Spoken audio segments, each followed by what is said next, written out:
ಮತ್ತೊಮ್ಮೆ ಗಣೇಶನ ಗಲಾಟೆ ವಿಶೇಷ ಕಾರ್ಯಕ್ರಮಕ್ಕೆ ಸ್ವಾಗತ. ಗಣೇಶ ಹಬ್ಬದ ಇಂದಿನ ಆಚರಣೆಗಳ ಬಗ್ಗೆ ಮಾತಾಡ್ತಾ ಇದ್ವಿ. ನಮ್ಮ ಮಾತನ್ನ ಮುಂದುವರಿಸ್ತೀವಿ. ಕಾರ್ಯಕ್ರಮದ ಕೊನೆಯ ಘಟ್ಟಕ್ಕೆ ಬಂದಿದ್ದೀವಿ. ಹಾಗಾದ್ರೆ ಗುರುಜಿ, ನಿಜಕ್ಕೂ ಒಂದು ಗಣಪತಿ ಹಬ್ಬವನ್ನು ಆಚರಿಸಬೇಕು ಅಂದರೆ ಹೇಗೆ ಆಚರಿಸಬೇಕು ಅಂತ ಹೇಳ್ತೀವಿ? ಒಂದು, ಅವರಲ್ಲಿ ಧರ್ಮನಿಷ್ಠೆ ಫಸ್ಟ್ ಇರಬೇಕು. ಗಣಪತಿಯ ಮೇಲೆ ಭಕ್ತಿ, ಭಯವೂ ಸಹ ಇರಬೇಕು. ಯಾಕೆಂತಂದ್ರೆ ನಾನು ಎಲ್ಲಿ ತಪ್ಪಿದ್ರೆ ನಾಳೆ ನಾನು ಅದನ್ನು ಅನುಭವಿಸ್ಬೇಕಾಗ್ಬೋದೇನೋ ಅನ್ನುವಂಥ ಒಂದು ಭಯ ಇತ್ತು ಅಂತಂದರೆ ನಾಳೆ ಇನ್ನೊಂದನ್ನು ಮಾಡಲಿಕ್ಕೆ ಹೋಗೋದಿಲ್ಲ. ಆಮೇಲೆ ರಸ್ತೆನಲ್ಲಿ ಹೋಗ್ತಕ್ಕಂಥವ್ರನ್ನ ಅಡ್ಡಗಟ್ಟಿ ಹಣ ತಗೊಳ್ಳೋಂಥದ್ದನ್ನು ಮೊದಲು ಅದನ್ನು ಸಂಪ್ರದಾಯವೇ ಅಲ್ಲ ಅಂತ ಬಿಟ್ಬಿಡಬೇಕು. ಸಾಧ್ಯವಾಗಲಿಲ್ಲ ಅಂತಂದರೆ, ಈ ಸರ್ತಿ ಮಾಡಲಿಕ್ಕಾಗಿಲ್ಲ ಅಂತಂದರೆ ಹತ್ತಿರದ ಗಣಪತಿ ದೇವಸ್ಥಾನದಲ್ಲಿ ಹೋಗಿ ಇವರು ಪೂಜೆ ಮಾಡ್ಕೊಂಬಂದುಬಿಟ್ರೆ ಸರ್ವಶ್ರೇಷ್ಠವಾಗಿರ್ತಕ್ಕಂಥದ್ದು. ಒಂದು ವೇಳೆ ಈ ಹಣವನ್ನು ಸಂಗ್ರಹಿಸಿ ಒಳ್ಳೆ ರೀತಿಯಲ್ಲಿ ಮಾಡಿರ್ತಕ್ಕಂಥ ಗಣಪತಿ ಹಬ್ಬವೇ ಆಯಿತು ಅಂತ ಇಟ್ಕೊಳ್ಳಿ. ಅದಾದ ಮೇಲೆ ಉಳಿದಿರ್ತಕ್ಕಂಥ ಹಣವನ್ನು ಡಿಪಾಸಿಟ್ ಮಾಡಿ ಮುಂದಿನ ವರ್ಷಕ್ಕಾದರೂ ಬಳಸ್ಬೋದು ಒಂದು. ಅಥವಾ ಮುಂದಿನ ವರ್ಷ ಕಮಿಟಿ ಬೇರೆ ಆಗುತ್ತೆ ಅಥವಾ ನಮಗೆ ಆಗೋದಿಲ್ಲ ಅಂತಂದರೆ ಈ ಹಣವನ್ನು ಗಣಪತಿಯ ದೇವಸ್ಥಾನಗಳು ಹತ್ತಿರದ ಊರಿನ ಗಣಪತಿ ದೇವಸ್ಥಾನಕ್ಕೆ ಕೊಟ್ಟು ಅಲ್ಲೇನಾದರೂ ಒಂದು ಒಳ್ಳೆಯ ರೀತಿಯ ಒಂದು ಕಟ್ಟಡವೋ ಅಥವಾ ಇನ್ನೇನಾದರೂ ದುರಸ್ತಿಯೋ ಮಾಡತಕ್ಕಂಥದ್ದು ಸೂಕ್ತವಾದಂಥದ್ದು. ಉಳಿದಿರ್ತಕ್ಕಂಥ ಹಣದಲ್ಲಿ ಎಲ್ಲರೂ ಕುಡಿದು ಕುಪ್ಪಳಿಸಿ ಅದನ್ನು ಅದರೊಳಗೂ ಜಗಳ ಮಾಡಿಕೊಂಡು ತನಗೆ ಜಾಸ್ತಿ ಬರಲಿಲ್ಲ ಅವ್ರಿಗೆ ಜಾಸ್ತಿ ಬರಲಿಲ್ಲ ಅಂತ ಹೇಳ್ಕೊಳ್ಳೋದಕ್ಕಿಂತ ಇಂಥದ್ದು ಮಾಡ್ತಕ್ಕಂಥ ಸೂಕ್ತ. ಗಣಪತಿ ಹೆಸರಲ್ಲಿ ಎಷ್ಟು ಸಾಧ್ಯ ಅಷ್ಟು ಸಮಾಜಕ್ಕೆ ಸೇವೆ ಮಾಡಬೇಕು, ಧಾರ್ಮಿಕವಾಗಿ ತಾನು ನಡಿಬೇಕು.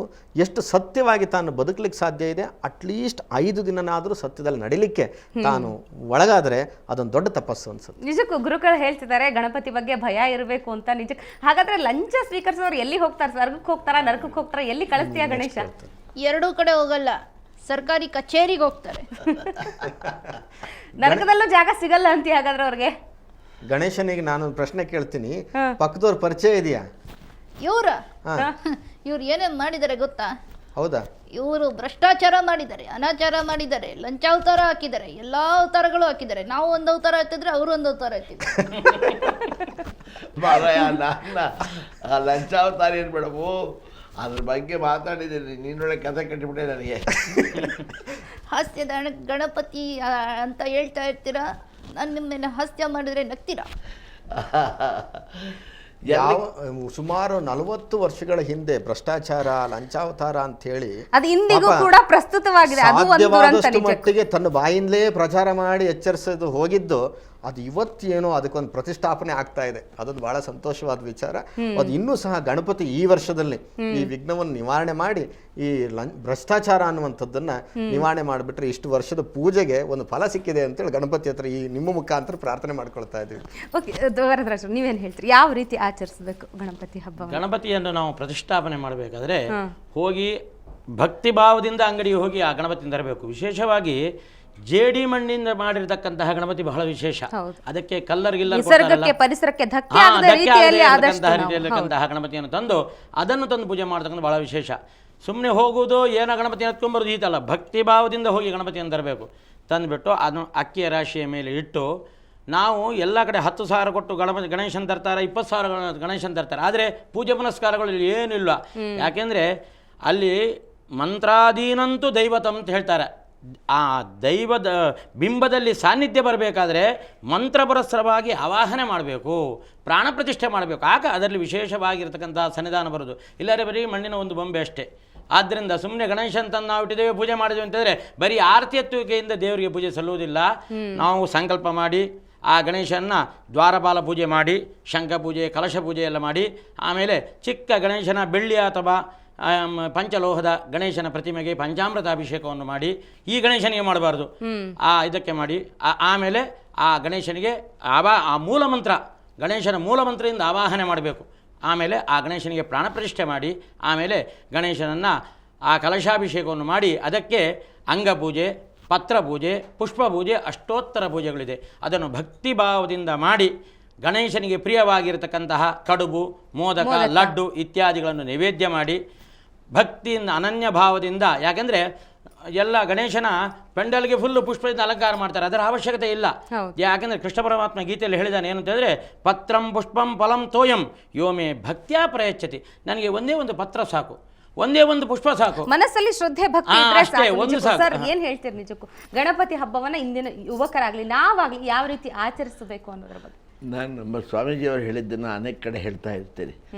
ಇವಾಗ ಅಂಬೇಡ್ಕರ್ ಅವ್ರಿಗಾಗಲಿ, ಮಹಾತ್ಮ ಗಾಂಧಿಗಾಗಲಿ, ಬಹಳ ಕಷ್ಟಪಟ್ಟು ಹಾರ ಹಾಕ್ತಾರಲ್ಲ, ಅದ್ರ ಬದಲು ನಾನು ಹೇಳೋದಿಷ್ಟೇ, ಅದು ದೇವರಾಗಲಿ ಮನುಷ್ಯರಾಗಲಿ ಆದರ್ಶ ಪುರುಷರಾಗಲಿ ಅವ್ರ ಹತ್ರ ನಿಂತ್ಕೊಂಡು ಈ ಒಂದು ದಿನವಾದರೂ ನಾವು ನಿಮ್ಮಂತೆ ಬಾಳ್ತೇವೆ ಅಂತ ಒಂದು ಮನಸ್ಸಲ್ಲಿ ಪ್ರಮಾಣ ಮಾಡಿಬಿಟ್ರೆ ಸಜ್ಜನರ ಸಂಖ್ಯೆ ಬಹಳ ಜಾಸ್ತಿ ಆಗುತ್ತೆ. ನಾವೇನು ಮಾಡ್ತೀವಿ, ಲೋಕ ನೋಡ್ತಾ ಇದೆ ಅಂತ ಅದಕ್ಕೆ ಮಾಡ್ತಾ ಇದ್ದೀವಿ ವಿನಃ ನಾವು ನೋಡ್ತಾ ಇಲ್ಲ. ಪರಮಹಂಸರು ಮಾತು ಹೇಳ್ತಾರೆ, ಏನೇನೋ ಕೊಡ್ತೀಯ, ಹಣ್ಣು ಕೊಡ್ತೀಯ, ಅದು ಕೊಡ್ತೀಯ, ಇದು ಕೊಡ್ತೀಯ, ಇದೆಲ್ಲ ಅವನು ನಿನಗೆ ಕೊಟ್ಟಿದ್ದು ತಿನ್ನೋಕ್ಕೆ, ನಿನಗೆ ಕೊಟ್ಟಿದ್ದು ಉಡೋಕ್ಕೆ, ನಿನಗೆ ಕೊಟ್ಟಿದ್ದು ಬಳಸೋಕ್ಕೆ. ಅವನು ಕೊಟ್ಟಿದ್ದು ಅವನಿಗೆ ಕೊಟ್ಟರು ವಾಪಸ್ ತಗೊಳ್ಳೋದಿಲ್ಲ. ಅವನು ಏನು ಕೊಡಬೇಕು ಅಂತ ಕೇಳ್ತಾರೆ ವಿವೇಕಾನಂದರು. ಅದಕ್ಕೆ ಪರಮಹಂಸ ಹೇಳ್ತಾರೆ, ನಿಂದಾಗಿರೋದನ್ನು ಕೊಡಪ್ಪ ಅಂತಾರೆ.